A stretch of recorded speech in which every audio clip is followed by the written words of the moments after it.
দাম পড়েছে 100 টাকা। তো 400 টাকা কেজি ছিল। গাইস, আমি এই এলাকার মধ্যে যে শহরের মধ্যে থাকি, এখানে একটা নতুন বাঙালি মিষ্টির দোকান করেছে। তো সেইখানেই যাচ্ছি আমি, কি কি পাওয়া যায় দেখতে। তো দেখা যাক, যদি কিছু পছন্দ হয় অবশ্যই নেবো। তো গাইস, এটা হচ্ছে বাঙালি মিষ্টির দোকান। তো দেখা যাক এখানে কি কি পাওয়া যায়। ভেতরে যাচ্ছি।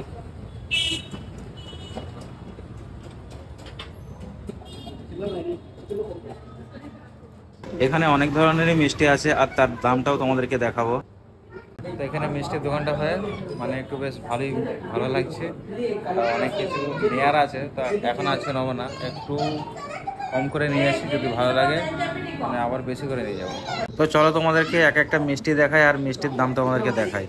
ট্রের সামনে দেখতে পাচ্ছ মিষ্টির দামগুলো দেওয়া আছে। আমরা শহরে আছি আর এই শহরে দেশের কিছু পাওয়া যাওয়া মানে কম পয়সায় পাওয়া যায় না গো। তো এখানে দেখতে পাচ্ছ রেটগুলো, কত করে রেট দেওয়া আছে সব। মানে পাওয়া যাচ্ছে ঠিকই, কিন্তু দাম অনেকটাই বেশি। তো যদি একটু রেট বেশি হয় বা দেশের মতো যদি ফিল পাওয়া যায়, দেশের মতো যদি টেস্ট পাওয়া যায়, তাহলে দামে অতটা ফারাক পড়ে না গো।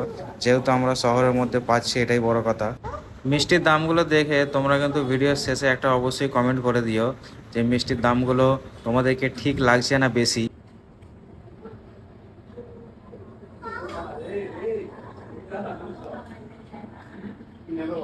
এটা এটা মুসুর ডালের নাকি? এটা এটা লাল হয়ে আছে তো এখানে যে।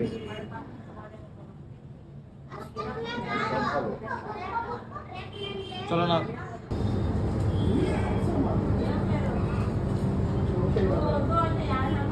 এখানে চপও পাওয়া যায় আর কচুরিও পাওয়া যায়, দেখতে পাচ্ছ তৈরি করে রাখা আছে। সিঙ্গারাও পাওয়া যায়, সিঙ্গারাটা এখন শেষ হয়ে গেছে। তো গাইস, আমি সবকিছু ছেড়ে দিয়ে এখান থেকে নিয়েছি পান্তুয়া। তো আমার নেওয়া হয়ে গেছে এর মধ্যে পান্তুয়া। তো এবার বাড়ি গিয়ে টেস্ট করে দেখবো যে কেমন হয়েছে পান্তুয়া। যদি ভালো লাগে তাহলে এখানে এসে নিয়ে যাব আরো। 400 টাকা কেজি ছিল, তো আমি 250 নিয়েছিলাম। 250-এর মধ্যে দেখতে পাচ্ছি 4টে হয়েছে। তো এখানে আকসা খেয়ে দেখবে কেমন হয়েছে পান্তুয়াটা। একটা খাও।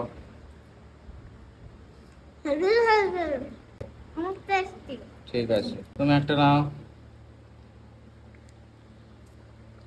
রস পড়ছে, ভালো হয়েছে, খুব ভালো। তো তো আমিও পান্তুয়াটা খেয়ে একটু দেশের মতনই ফিল পাচ্ছি। দেখতে পাচ্ছ দেশের মতনই হয়েছে পান্তুয়াটা, ঠিক টেস্ট আছে, দেশের মতনই টেস্ট আছে পান্তুয়াটা, কোনো সন্দেহ নেই। খুব সুন্দর মিষ্টি।